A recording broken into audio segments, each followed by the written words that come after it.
Hi, I'm Dr. Dharm Sidhu. I'm a naturopathic doctor here in Vancouver, and And I'm Dr. Adrienne Wood. I'm a naturopathic doctor in Windsor, Nova Scotia, Canada. we've done some videos on our passion, our interest in the emotions, and going back to family issues, and then learning more about how love and God's love and all of the contrasts and the issues that get created through it. But we haven't actually spoken about how on earth are we naturopathic doctors doing this to begin with? Like, how do we get here? So, Adrian and I graduated from the same school from Boucher here in British Columbia. And then, Adrian, how did you come about being a naturopathic doctor that you're now more aware of the emotional connection and the spiritual connection to health? Yeah, it's been a bit of a journey, but I do remember when we were in school in British Columbia, one of our teachers, Dr. Braven Rain, Oh, yes. he said to me, it was very, very early on, like probably in the first couple weeks of school. It was just a private conversation, and he said to me, "You'll come to learn that the root cause of all disease is suppressed emotion." And Wow.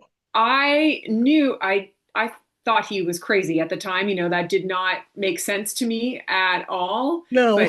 But but it stayed with me. It really planted a seed for me. And so as we went through school, we learned about kind of a bit about that mind body Yeah. connection, but it was never really very No. satisfying to me. Like we just kind of knew that it existed, but we didn't really learn a lot about the hows or the whys of No. it, No. and at least I didn't really. And then when I began my practice, and we, in the practice of medicine, we learned so much, and I started to, learn that there was a lot more going on than just the physical body. Yeah. There was like, and I'm sure you see this, and many Gut doctors probably health see or the this. sleep issue or the hormone issue.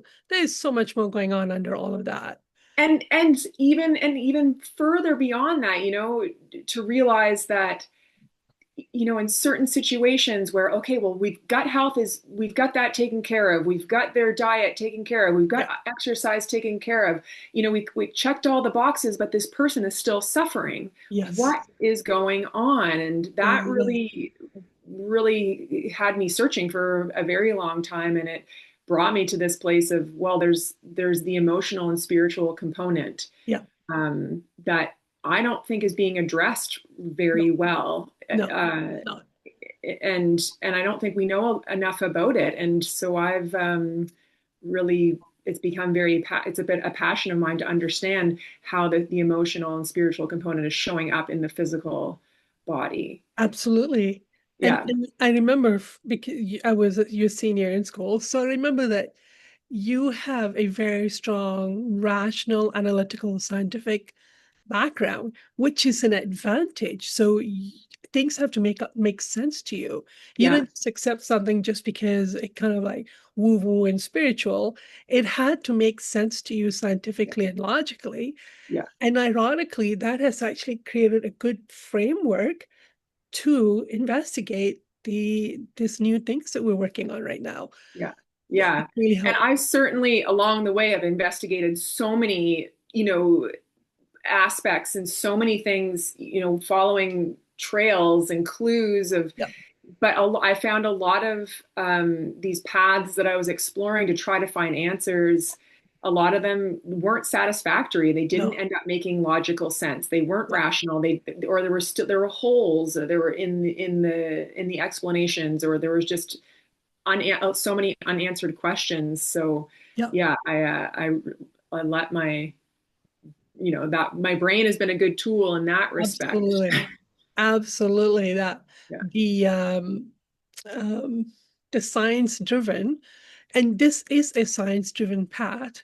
And one of the encouragement I hope to do in this field is that if there's enough interest among practitioners and patients and public, maybe we'll start creating research which Hmm. will produce the data, which will then become evidence-based because Yeah. we're not investigating it from that perspective. But if No. we do, we're going to start finding the logic. We're going to find the data.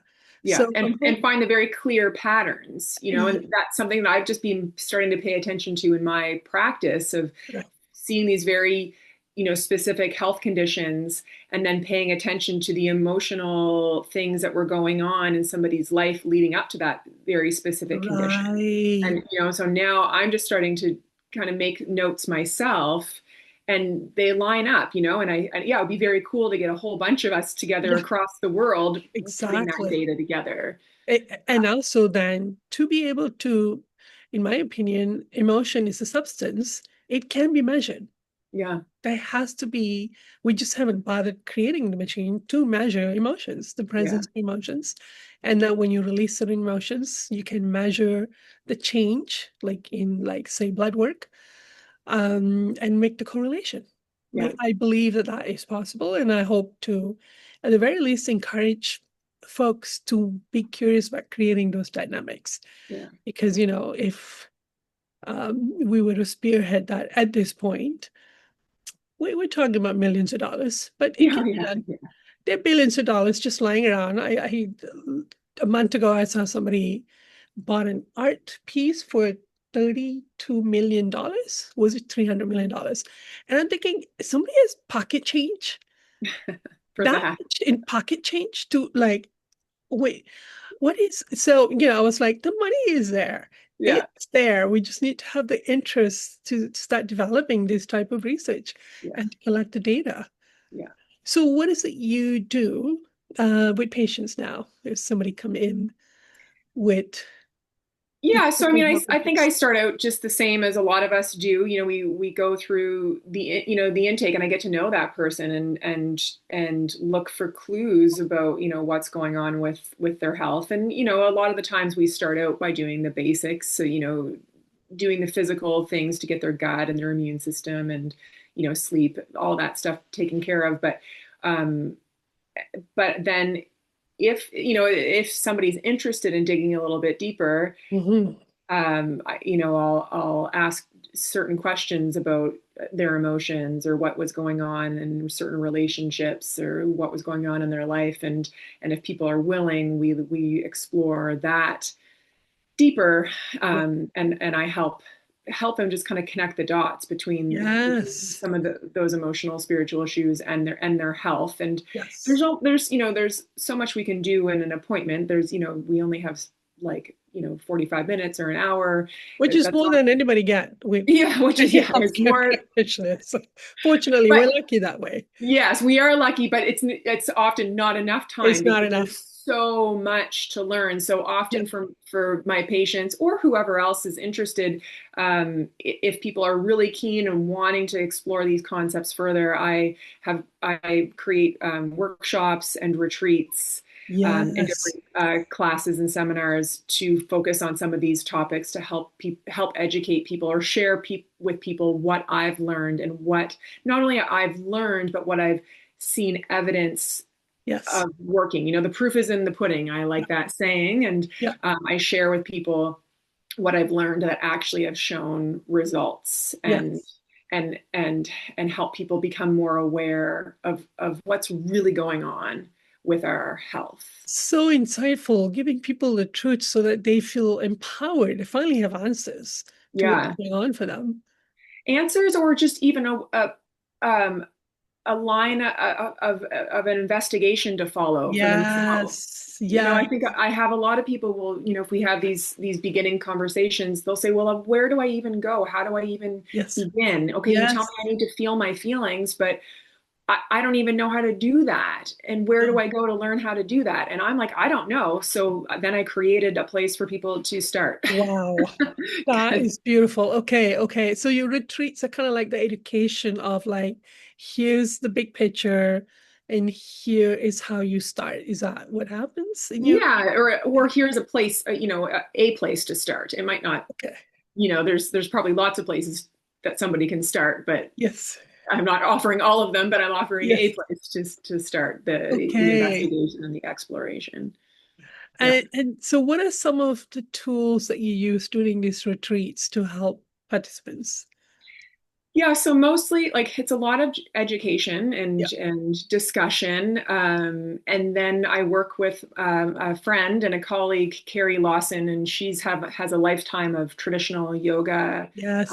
behind her, and so we use aspects of that traditional yoga, like the physical practice of that yoga. We use those as tools Yes. and we kind of incorporate them into the retreats and the workshops because they're long, like they're 8 hour, they're full Yeah. days. And Yeah. it's, you can only learn so much with the mind before you need a bit of time to Yeah. integrate it or let it process. So That's right.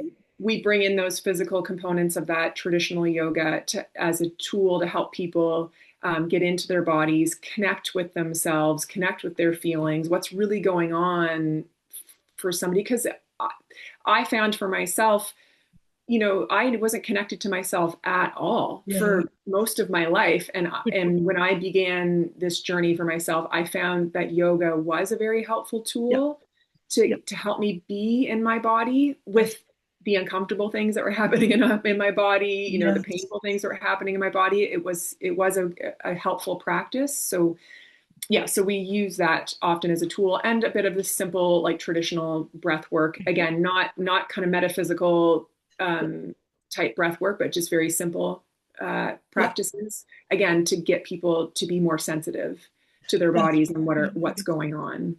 I like how you're having a kind of like a rational scientific aptitude is helping in grounding everything that you're doing now, even though you're saying we got to explore emotions and spirituality, it's logic and it's grounded in reality. Like it Yeah, keeps anchoring people back into, are you connected to yourself, to your body, and therefore your emotions? yeah, So that's an advantage, even though yeah, you feel like, oh, I'm was very scientific and rational, and now I got to add this emotional stuff. It's not superfluous. It's yeah. grounded in reality. Yeah, I don't like to do things that don't make sense. Yeah, That's not how it works. And I don't, and so I like to present things that do make sense, that's right. and have explanations behind them that confidence behind them. And what we've been learning is that God's laws are consistent Yeah, and it's the same and predictable and reliable and logical and scientific.